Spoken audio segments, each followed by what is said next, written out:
Hello everyone. In this class we are going to discuss about antacid rearrangement. ये MSc final का काफ़ी important naming rearrangement है. So let's start. It is named after a German chemist Fritz Arndt and Bernd Astrid. It involves the conversion of carboxylic acid to a higher carboxylic homologue or its derivative. Homologue means elongation of chain by one carbon atom. Means क्या होता है इसमें, अगर हम reactant में 2 carbon का carboxylic acid लेके चलें तो इस रीअरेंजमेंट के बाद हमें प्रोडक्ट में 3 कार्बन का कार्बोक्सिलिक एसिड मिल जाएगा. मतलब होमोलोगेटेड होगी ना चेन, 2 कार्बन से कितने कार्बन का हमें कार्बोक्सिलिक एसिड डेरिवेटिव मिला, 3 कार्बन का. अब ये इस रिएक्शन का बेसिक ओवरव्यू है.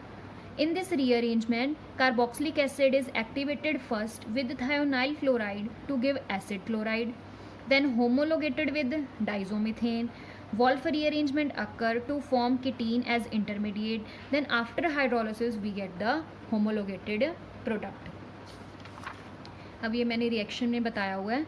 कार्बोक्सिलिक एसिड लिया, थायोनाइल क्लोराइड के साथ रिएक्ट किया, एसिड क्लोराइड मिल गया. फिर डाइजोमीथेन के साथ रिएक्ट किया, अल्फा डाइजोकीटोन मिल गया. अब इसमें 2 मोल्स क्यों लिए हुए हैं ये हम मैकेनिज्म में डिस्कस करेंगे. अब फोटोकेमिकली या थर्मली दोनों तरह रिएक्शन हो सकती है ये. तो हमारे पास असाइल कार्बिन और इसको हम कीटो कार्बिन भी बोलते हैं, वो बन जाता है. After 1-2 migration ketene intermediate, then hydrolysis के बाद हमारे पास प्रोडक्ट आ गया. तो अब हम इसका मैकेनिज्म डिस्कस करेंगे. ये हमने कार्बोक्सिलिक एसिड लिया, उसको किसके साथ रिएक्ट किया, थायोनाइल क्लोराइड के साथ रिएक्ट किया, हमारे पास एसिड क्लोराइड बना और HCl और SO2 as a by product मिले. अब इसमें होता क्या, ये मैं आपको थोड़ा सा मैकेनिज्म बता देती हूँ इसका. जैसे ये हमारे पास थायोनाइल क्लोराइड है, ऑक्सीजन के ये वाले लोन पेयर हैं, ये किस पे अटैक करेंगे, सल्फ़र पे अटैक करेंगे और ये इलेक्ट्रॉन्स ऑक्सीजन के पास जाएंगे और हमारे पास बन जाएगा ऑक्सीजन पे पॉजिटिव चार्ज आ जाएगा, यहाँ पे इस पे नेगेटिव चार्ज Cl Cl. ये वाले इलेक्ट्रॉन्स फिर इस पे आ जाएंगे और हमें पता क्लोरीन अच्छा लीविंग ग्रुप होता है, यहाँ से क्या कर जाएगा, लीव कर जाएगा, -Cl नेगेटिव. और क्या बनेगा हमारे पास, C double bond O positive, hydrogen S double bond O और क्लोरीन. अब ये जो क्लोरीन है ये एज अ न्यूक्लियोफाइल काम करता है. किस पे रिएक्ट करेगा ये इलेक्ट्रोपॉजिटिव कार्बन पे, और ये वाले इलेक्ट्रॉन्स फिर किसके पास, ऑक्सीजन के पास, और हमारे पास ये बन जाएगा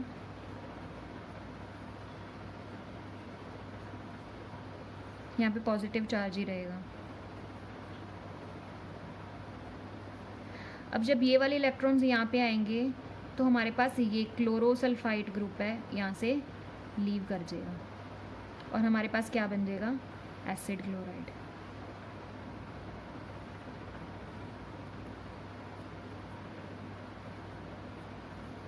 और यहाँ पे ये वाला बॉन्ड यहाँ पे गया और यहाँ से ये लीव किया, हमारे पास ये HCl और सल्फर डाइऑक्साइड बाहर निकल गया. ठीक है जी. अब क्या होता है, ये जो एसिड क्लोराइड है ये किसके साथ रिएक्ट करा, डायज़ोमीथेन के साथ. ये डायज़ोमीथेन के रेजोनेटिंग स्ट्रक्चर है, सिंपल है. अब ये इसमें क्या होएगा, एज अ न्यूक्लियोफाइल काम करेगा. किस पे अटैक करेगा, हमारे पास ये वाले कार्बोनिल कार्बन पे, और ये वाले ऑक्सीजन के इलेक्ट्रॉन्स इस पे चले जाएंगे ऑक्सीजन पे. तो हमारे पास क्या बन गया, ये बन गया. अब इसके बाद क्या हुआ,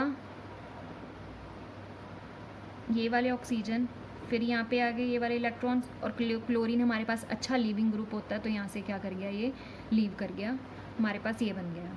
ठीक है. अब हम, ये था पहला डाइजोमीथेन. अब इसका सेकंड मोल कहाँ पे यूज़ हुआ. अब देखो जो हमारे पास ये वाला ग्रुप है और ये वाला ग्रुप है, इसका कौन सा इफेक्ट है, -I इफेक्ट. -I इफेक्ट होने के कारण जो हमारे पास ये वाले हाइड्रोजन्स हैं ये क्या हो जाते हैं, एसिडिक हो जाते हैं. ठीक है, ये वाले हाइड्रोजन हमारे पास एसिडिक हो गए तो हमने दूसरा इसका क्या डाइज़ोमीथेन का मोल लिया। अब ये यहाँ पे ना एसिड बेस रिएक्शन होती है, ये एज अ बेस काम कर रहा है। बेस क्या करेगा, हाइड्रोजन को अब्स्ट्रैक्ट करेगा और यहाँ से ये हाइड्रोजन को अब्स्ट्रैक्ट कर लेता है और हमारे पास क्या बनता है, अल्फा डाइएज़ो कीटोन्स बन जाते हैं। ठीक है जी, आगे चलते हैं हम। अब ये जो अल्फा डाइएज़ो कीटोन्स होते हैं ये फोटोकेमिकली या थर्मली या फोटोकेमिकली हमें असाइल कार्बिन देते हैं और नाइट्रोजन यहाँ से रिलीज़ हो जाती है। ठीक है, अब हम बात करें, अगर हम ना इसको फोटोकेमिकली रिएक्शन को करते हैं तो ये रिएक्शन ना स्टेप वाइज होता है। मतलब जैसे ये हो रहा है ना, असाइल कार्बिन बन रहा है, फिर 1,2 माइग्रेशन होके कीटीन बन रहा है। ठीक है, अगर हम इसको थर्मली करें ना तो जो ये रिएक्शन है ये स्टेप वाइज भी हो सकता है जैसे अभी ये हो रहा है, और क्या हो सकता है, कंसर्टेड भी हो सकता है। कंसर्टेड मतलब यहाँ से नाइट्रोजन लीव किया और साथ ही साथ क्या बन गया हमारे पास, कीटीन।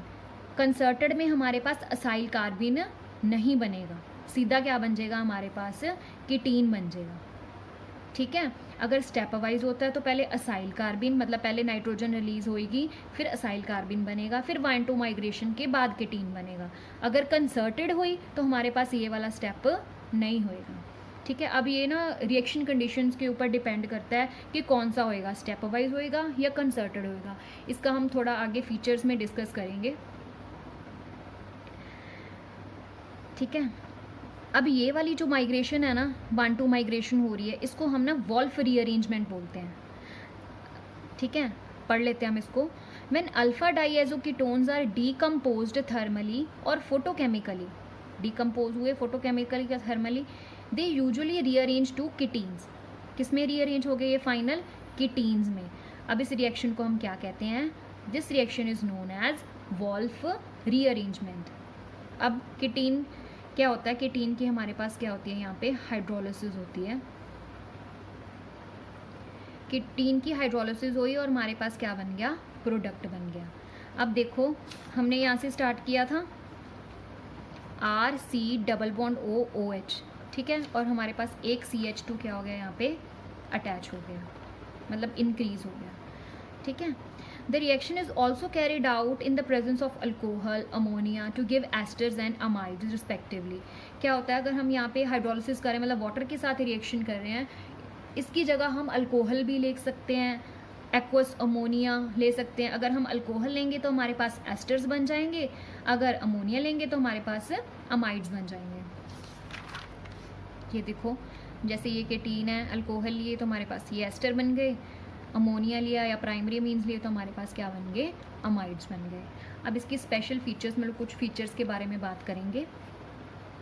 कहते हैं the key step in the rearrangement is a nucleophilic 1,2 shift. की स्टेप क्या होता है इस रीअरेंजमेंट में, न्यूक्लियोफिलिक 1,2 शिफ्ट। जैसे हमने पीछे पढ़ा था, ये थर्मली भी हो सकती है, फोटोकेमिकली भी हो सकती है। ठीक है, in case where the migration carbon is asymmetric. कहते अगर ये जो माइग्रेटरी ग्रुप्स होते हैं, ये देखो यहाँ पे R माइग्रेट कर रहा है ना, ये वाला R, अगर यहाँ पे जो कार्बन है ये वाला, मतलब R यहाँ पे कार्बन होएगा, यहाँ पे क्या होएगा, ये एसिमेट्रिक हो, अगर ये वाला कार्बन हमारे पास एसिमेट्रिक हो, then rearrangement proceeds with retention of configuration of the asymmetric centre. तो क्या होएगा, ये रिटेंशन ऑफ कॉन्फ़िगरेशन होएगी। जैसे इसको 1 2 3 कॉन्फ़िगरेशन हम सिलेक्ट करते हैं ना, एंटी क्लॉकवाइज है तो ये S कॉन्फ़िगरेशन है, 1 2 3, ये भी कौन सी है, S। रिएक्टेंट की भी S और प्रोडक्ट की भी S, मतलब रिटेंशन हुई है। ठीक है, मतलब कोई चेंज नहीं आई है इसमें। सेकेंड फीचर क्या है, with the cyclic alpha diazo ketones the rearrangement leads to ring contraction. अगर हम साइक्लिक अल्फा डाइएज़ो कीटोन्स लेके चलते हैं तो क्या हो जाता है, rearrangement leads to ring contraction, ring contract हो जाती है। The process is taken thermally, और ये रिएक्शन है ये थर्मली होती है। जैसे हमने पढ़ा था ना, रिएक्शन कंडीशंस पे डिपेंड करता है कि थर्मली होनी है या फोटोकेमिकली होनी है। तो जैसे ये वाली रिएक्शन है ना, ये रिएक्शन थर्मली ही होती है। ठीक है, और हमने यहाँ पे साइक्लिक डाइएज़ो कीटोन्स लिए, थर्मल कंडीशन में ये रिएक्शन होनी है, दोनों तरीके से हम इसको लिख सकते हैं। N2 यहाँ से रिलीज़ हुई, हमारे पास ये बन गया। अब हमें ये नहीं पता ये कार्बिन है या क्या है, क्योंकि हमने पढ़ा था, मैंने आपको पहले बताया कि अगर थर्मल कंडीशन में रिएक्शन होगी तो ये स्टेप वाइज भी हो सकती है और कंसर्टेड मैकेनिज़्म से भी हो सकती है। अगर स्टेप वाइज हुई तो कार्बिन बनेगा, अगर कंसर्टेड हुई तो कार्बिन नहीं बनेगा। इसको हम बाद में देखते हैं कि ये स्टेप वाइज हुई है कि कंसर्टेड। पहले हम सिंपल रिएक्शन किया, हमने रीअरेंजमेंट की, हमारे पास ये वाला बॉन्ड यहाँ पे शिफ्ट हो गया, रिंग कंट्रैक्शन होगी, एक्सोसाइक्लिक कीटीन बना, अल्कोहल के साथ रिएक्ट किया तो हमारे पास क्या आ गया, ये वाला प्रोडक्ट आ गया। ये नॉर्मल आंट एस्टर रीअरेंजमेंट है, ठीक है। अब हमने ये चेक करना है कि ये जो हमारे पास रिएक्शन में बना था एज ए इंटरमीडिएट, ये कार्बिन है या कुछ और है। तो इसको हमने रिएक्ट किया बेंजोइल अल्कोहल के साथ, ये अच्छा एक हाइड्रोजन डोनर है। इसके साथ रिएक्ट करने के बाद हमें बीटा नेप्थोल मिल गया। बीटा नेप्थोल मिला तो इससे क्या कंफर्म हुआ, formation of beta naphthol confirms the formation of carbene as reaction intermediate. मतलब बीटा नेप्थोल बना तो हमें ये कंफर्म हो गया कि जो ये रिएक्शन है इसमें क्या बना है, कार्बीन बना था। तो ये रिएक्शन किस मैकेनिज्म को फॉलो कर रही है, स्टेप वाइज। तो इसमें स्टेप वाइज मैकेनिज्म हो रहा है, कंसर्टेड नहीं हो रहा। अब हम इसकी थोड़ी सी एप्लीकेशंस देख लेते हैं। It is used in synthesis of higher carboxylic acid from lower carboxylic acid। मतलब अगर हम छोटे कार्बोक्सिलिक एसिड से स्टार्ट करें तो दोबारा ये वाला रिएक्शन, ये वाला रीअरेंजमेंट करवाएं तो हमारे पास हायर कार्बोक्सिलिक एसिड बन जाएगा। It is useful reaction as only small amount of carboxylic acid is used, और इसकी यील्ड भी अप टू 80% आती है।